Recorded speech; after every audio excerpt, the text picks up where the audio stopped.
So I am here with Jillian Hade at Ritual Aesthetics, and what's really cool about this is I've known you for a long time. I've watched you have a couple different careers. True. And I'm actually happy that I don't know a lot about what it takes to run your business because it makes it very easy for me to ask you questions. Yeah, something to talk about. Can you tell me a little bit about what services you provide there? Yeah, so right now I have it on the window, cosmetic tattoo studio. So I do eyebrow microblading, just regular microblading, and then combo brow, which adds shading. I offer eyebrow lamination, which is actually not a tattoo service. And right now I also do freckles. Okay. And I'm getting ready. I have some more services that I'll be offering soon, but right now that's what you can book. Yeah, I saw on your website that you're going to start doing lip blush, which I'm extremely excited about. Yeah, soon, real soon. So when I first met you, you worked at a tattoo shop. Yep. So how did you make the transition from working in a tattoo shop to where you are now in your own studio doing cosmetic tattooing? Well, there are a couple jobs in between, but kind of the short version. I've been following microblading for I don't know, maybe 4 years or so, and I kind of was always talking about it. I was really interested in it. And whenever I would go and have my brows done, like wax and tint, I would mention it and bring it up all the time, just always show her pictures and stuff of like, oh my gosh, look at how good this looks. You know? So this was a service that the person you were going to didn't offer? Yeah, Okay. she didn't do any microblading or anything. And I kind of gone through like some job changes, and I was interviewing, in the process of interviewing, and I was just not happy. Yeah. Like, didn't really want to continue doing it, but at the same time it was one of those things where it's like, you've gone to school, you've paid a lot of money to be trained to do this, like this is where you need to be, you just have to make it work. So actually I had an appointment to have my brows done, and I was she's like, oh, what's new? And I was telling her I was going through these like 5-hour long interviews. It was I was in data science at a tech company.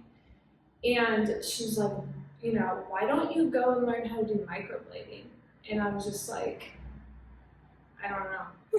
Isn't it awesome that it took someone slightly outside of your life to suggest something like that? Yeah, like something so huge. Like, I was propelled into this career by someone who, I mean, they know me, but they're not in my like closest circle. Yeah, it wasn't a family member, it wasn't your boyfriend. Yeah. Really, really weird. But so I kind of like started thinking about it, and there's a lot of reasons of why I never thought about it, like why that would be for me. But I was like, I just kind of mulled it over more and more, and I remember kind of like sitting with my boyfriend at dinner and being like, oh my gosh, I was gonna say something to him and being like, oh man, he's gonna be like, wow, okay, another. You expected to have to do some convincing.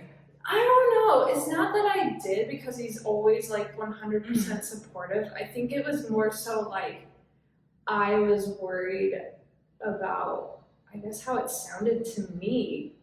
Like, okay, here's another career that you're gonna try for like 2 years. But no, he was like, yeah, I think you should do it. And I was like, okay. All right, that was easy. You actually had to do more convincing of yourself. Yeah, oh, definitely, always, I think it's cool that you almost ended up full circle. Yeah, right? To tattooing. Especially because I started working at the tattoo shop in 2003.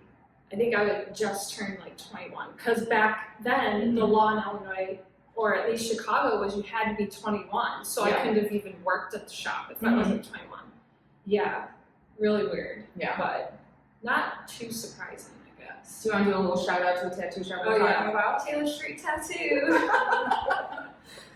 No, it's a great place. I mean, it's been home, and it kind of is my home because we live above it. So, it'll always be a part of my life story. Yeah, you can't escape it. We will have to move. The good and the bad. Yeah. something that one of my professors told me that kind of has stuck with me and reassured me, and I think it's similar to what you went through, is like the how many different careers could you have, and then you actually beat yourself up about it.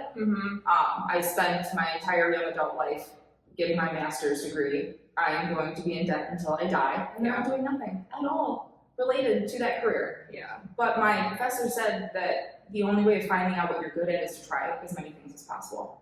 And each of those things that you do that you end up choosing not to do just brings you closer to the thing that you're supposed to be doing. True. So it is an interesting transition from data science. Yeah. to And this. before that, environmental science. Yeah. So I guess I've known you for 4 careers now. Because I remember environmental science. I remember you studying for that. Yeah, I graduated my degrees in environmental science. And I did worked as a soil scientist for a while at an environmental consulting place, and that, just was it was getting stale. Yeah. It wasn't, I don't know, I was getting bored, basically. I can get bored easily. And once I get bored, I start looking for something else. Yeah. More challenging. And I did find that in data science, because it's extremely challenging and I didn't know how to computer program. Yeah. It really used a lot of the skills that I learned as an environmental scientist, biology major, but computer programming, I'd never done that before, except when I was younger, MS-DOS, the commands, Yeah. So that was really challenging, but I guess I just had a bad taste from working in tech and the culture of it. I didn't like it. I didn't like the engineering department. I met a lot of really cool people, but I also I don't know, it wasn't for me. So this is a very, from an outside perspective, and maybe for you it's different, very different than being in tech. Yeah. Does it feel that different for you also, or is there Yes. anything about your personality that it makes sense that you did both of those things? I guess for my personality, it does make sense, because I'm extremely artistic, but I'm also really logical and scientific, fact and hypothesis testing driven as well. But I've always kind of enjoyed the artistic side better, because I feel like it brings me a lot more peace. Yeah. It's calming, and I can I'm still, at least in this business right now with what I'm doing, I'm still able to draw from environmental science, because I'm doing this in a sustainable manner. Yeah. And just my plans for expansion include more environmental impacts ideas. I want to talk about that, the sustainability side of it. How does that fit into a cosmetic tattooing company? Yeah, well, I don't know if it really does. I feel like I'm forcing it, Okay. or at least trying to create the path for it. There's a lot of different ways. 2 of the main ways I've done it is through the remodel. I did a sustainable remodel.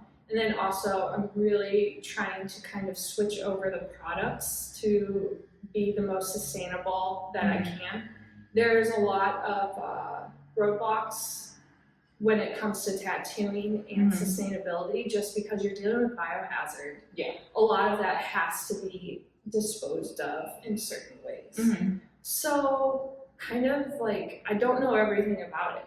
I'm learning, and I want to learn more, and I want to kind of reach out to people that might know more about that, because hospitals are definitely working towards being more sustainable. Yeah. So I feel like my business aligns most with the approach that they're probably taking, because they're dealing with medical biohazard material as well. It is interesting to think of the different the different types of businesses that you can draw inspiration from. Yeah. You wouldn't think right off the bat that you could draw inspiration from very large corporate hospitals about sustainability, but I think the reason there's so much pressure on those large corporate businesses to become sustainable, so they can almost give you, cut you to the head of the line in the process of learning. Right. Which is really cool. Yeah, it's definitely easier to reach out to people that have already done it before. or to kind of look at people that have done it and be like, okay, I can use that, or that doesn't apply to me. And yeah, figuring it out completely on your own is harder than, you know, seeking help and kind of like relying on others' experiences. It's also a whole lot more fun to do it when you have someone else to talk about Oh, it yeah. than trying to do it on your own. Basically everything. Yeah. That applies to everything. So is there a competitiveness to your industry, or are you able to reach out to other people who are doing it? I would say yes and no. Yeah. I tend to not surround myself with those that kind of do endorse or practice that competitiveness. I'm always really open to sharing my knowledge, and I know people have contacted me about like, oh, you know, I want to make my studio more sustainable. What are some things that you're doing? And you know, I'm always, okay, here's where I get stuff from, or like, here's a couple things that you can do. Yeah.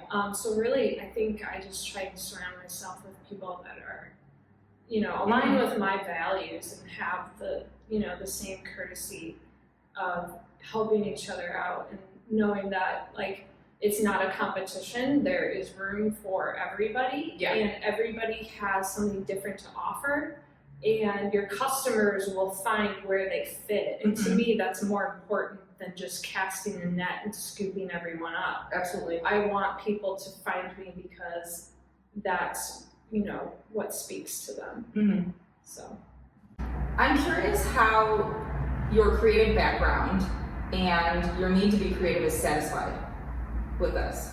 I would assume it's a very collaborative process with your customers. yeah, like the actual The actual tattooing is tattooing, collaborative, yes. But I would say a lot of the creativity is expressed through the work that I do outside of tattooing. Okay. Designing the space. I design all of my business cards. I designed and built my website. Basically everything that you see, I do by myself. Yeah.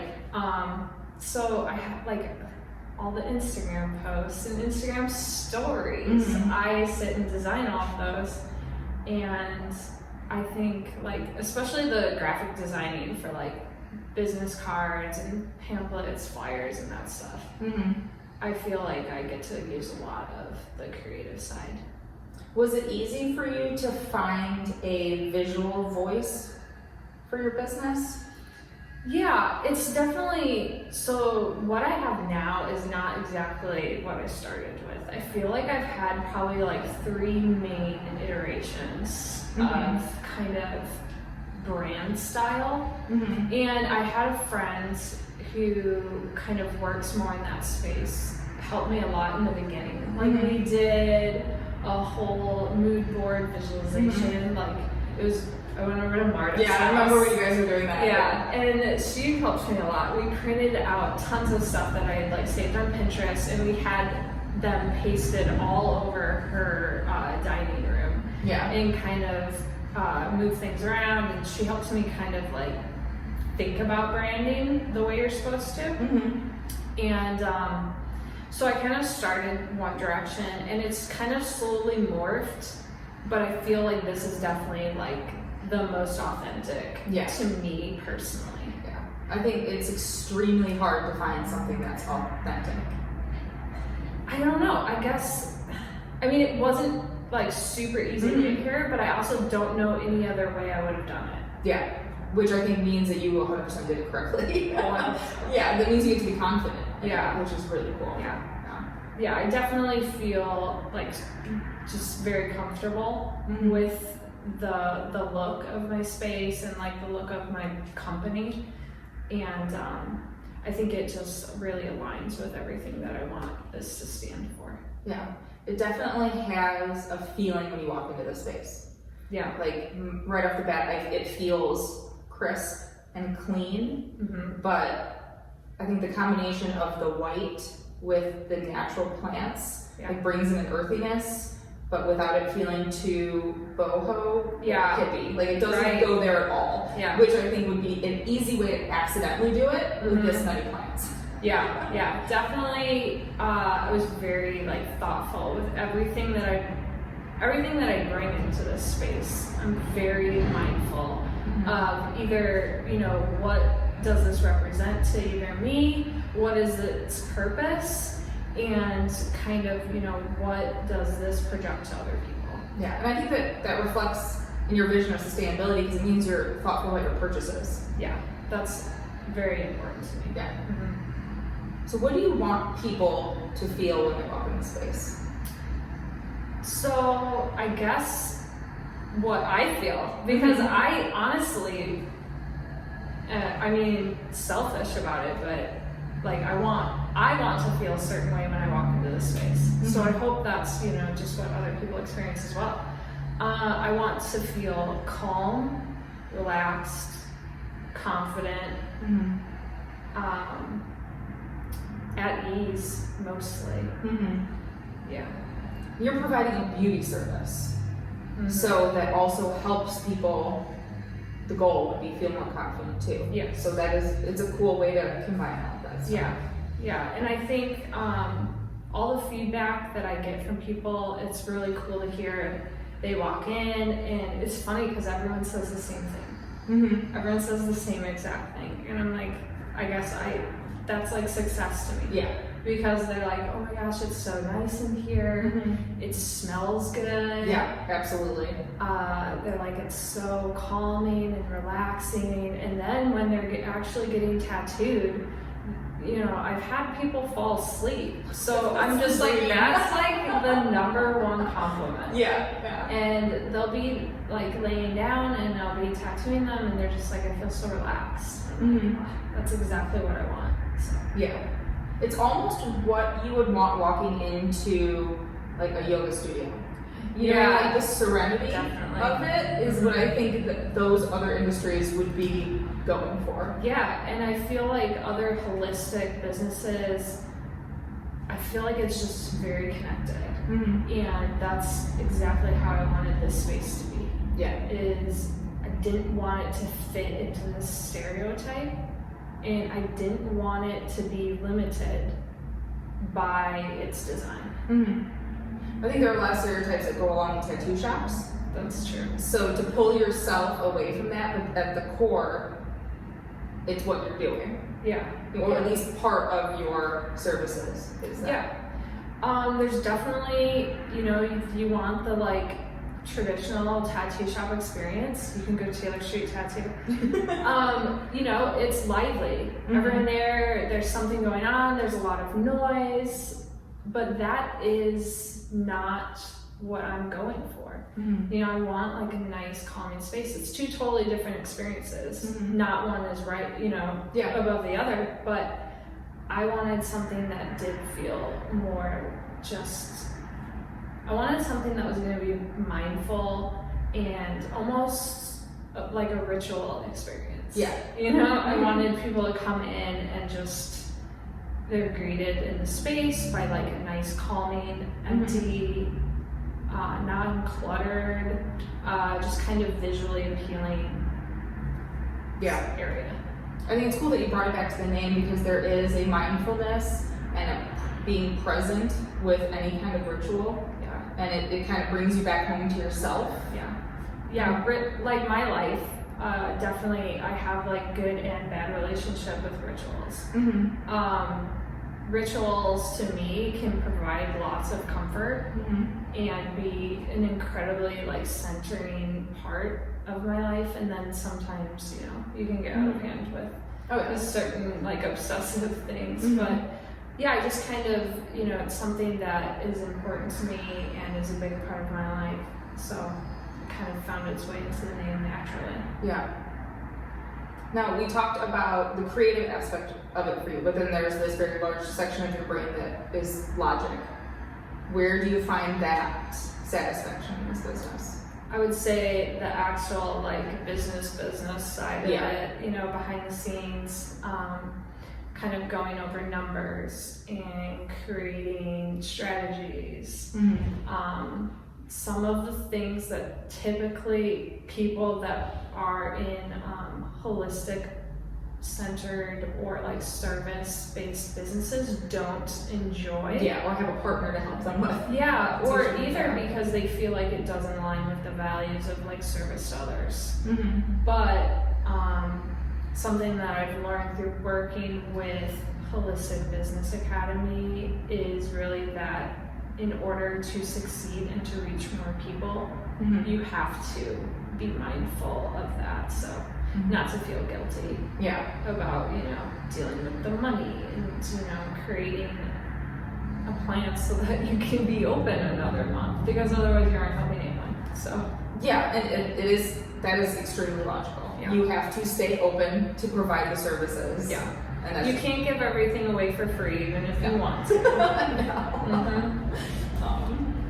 I think you're in a really interesting position to give some insight into kind of the ballsiness that it takes to jump head first and decide that you're willing to take the risk on yourself and your idea to go full-time in the business.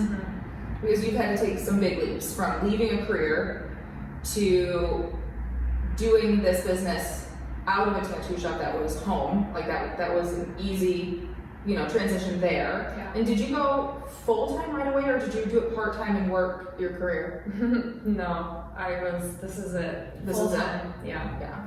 And then I want to talk about the transition of doing it 100% on your own, taking on your own rent, being completely separate from anything else, so you're not renting a room in a tattoo shop. Like, this is yours. The success of this place is 100% on you.